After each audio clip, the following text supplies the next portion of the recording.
आज आपण जन्माष्टमीला गोपालकृष्णासाठी केला जाणार एक पारंपरिक नैवेद्याचा प्रकार बघणार आहोत, गोड पोहे। त्यासाठी मी इथे 1 वाटीभर पोहे घेतले आहेत। जाड पोहे आहेत आपले। अर्धी वाटी गूळ आहे, अर्धी वाटी ओलं खोबरं आहे, थोडेसे काजू किसमिस आहे, 1 चमचाभर खसखस आहे, वेलदोड्याची पूड आहे आणि जायफळ यातलं मी थोडंसं किसून घेणार आहे। त्यानंतर अर्धी वाटी मी इथे दूध घेतलेलं आहे। पाण्यामध्ये थोड्याशा केशराच्या काड्या भिजत घातल्या आहेत। 1 चिमूटभर मीठही यामध्ये आपण घालणार आहे आणि 1 चमचाभर तूपही आपल्याला लागणार आहे। सगळ्यात पहिल्यांदा हे पोहे आपण स्वच्छ चाळून आणि निवडून घेतलेले आहेत। 1 वाटीभर पोहे मी एका बोलमध्ये घेतले आहेत। त्यामध्ये आता आपण दूध घालून हे पोहे थोडेसे भिजवून घ्यायचे आहेत। दूध मी थोडंसं कमी घालणार आहे कारण मला याच्यात केशराचं पाणी पण घालायचं आहे। पोहे यात असे चांगले भिजले गेले पाहिजे।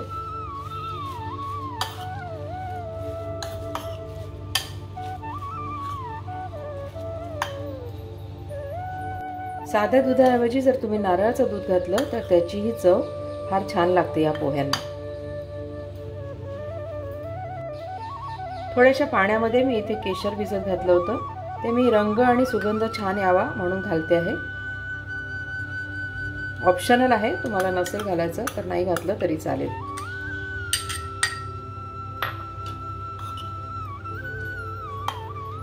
आता हे सगळं छान मिसळून घ्यायचं आणि हे पोहे झाकून आपण 10 मिनिट असेच ठेवून देणार आहोत, म्हणजे ते त्या दुधामध्ये छान फुलून येतील।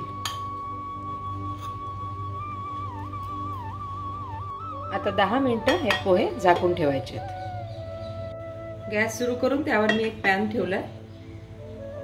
त्यात मी 1 चमचाभर साजूक तूप घालते। यात मी हे काजूचे तुकडे चांगले परतून घेणार आहे।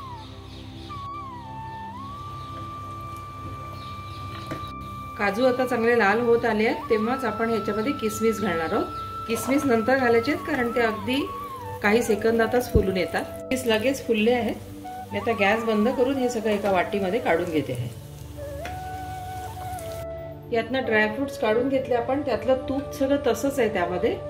या तुपामध्ये आधी थोडीशी मी खसखस परतून घेणार आहे।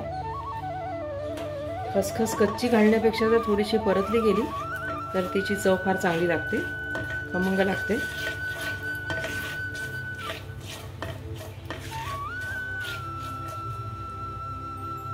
दोन मिनिट खसखस परतणं झालंय आपलं। आता यामध्ये आपण अर्धा कप हा जो गूळ घेतला होता तो घालायचा आहे आणि त्या गुळामध्ये थोडंसं पाणी घालायचं आहे।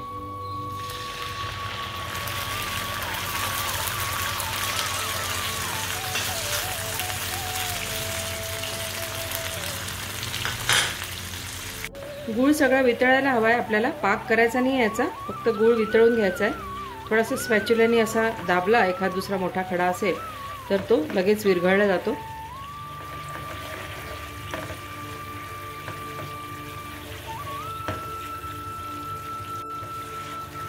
गूळ चांगला विरघळलाय। आता याच्यामध्ये मी हे अर्धी वाटी खोबरं घालते। ओलं खोबरं आहे आणि हे आता जरा थोडंसं 2 मिनिट आपण शिजवून घेणार आहोत।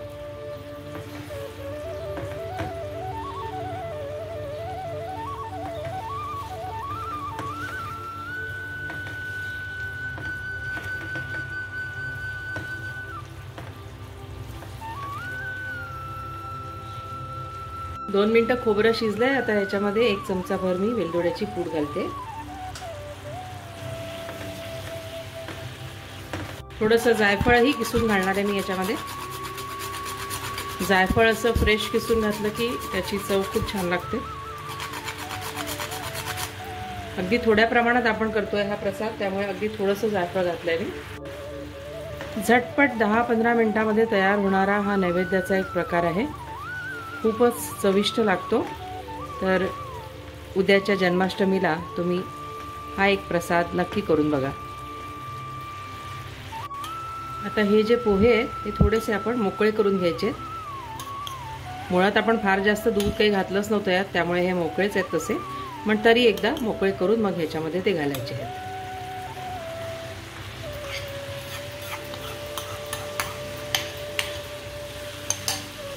यावरच आपण परतून घेतलेले ड्रायफ्रुट्स घालायचे आहेत। आणि आता हे सगळं अगदी छान एकजीव करून घ्यायचं आहे.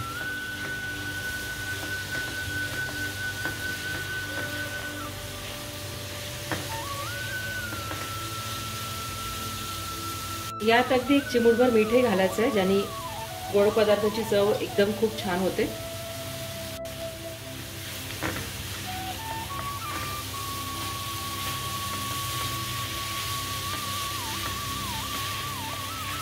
अगदी थोडंसं केशर आपण घातलं होतं आणि गूळ, या दोन्हीमुळे याचा रंग खूप छान आलाय आणि जायफळ वेलदोड्याचा मस्त सुगंधही सगळीकडे पसरला आहे.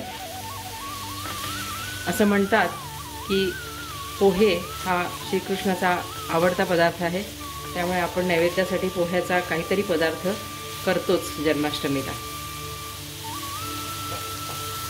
आता यावरती झाकण ठेवून एक 5 मिनिट याला वाफ येऊ द्यायची आहे.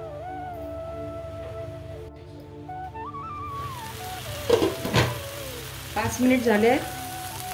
छान मोकळे सुटसुटीत आपले पोहे तयार झालेले आहेत. आता गॅस बंद करून याला पुन्हा असंच आपण 5 मिनिट झाकून ठेवणार आहोत, जेणेकरून सगळे फ्लेवर्स त्या प्रसादामध्ये छान उतरतील आणि मग नंतर याचा आपण नैवेद्य दाखवूया.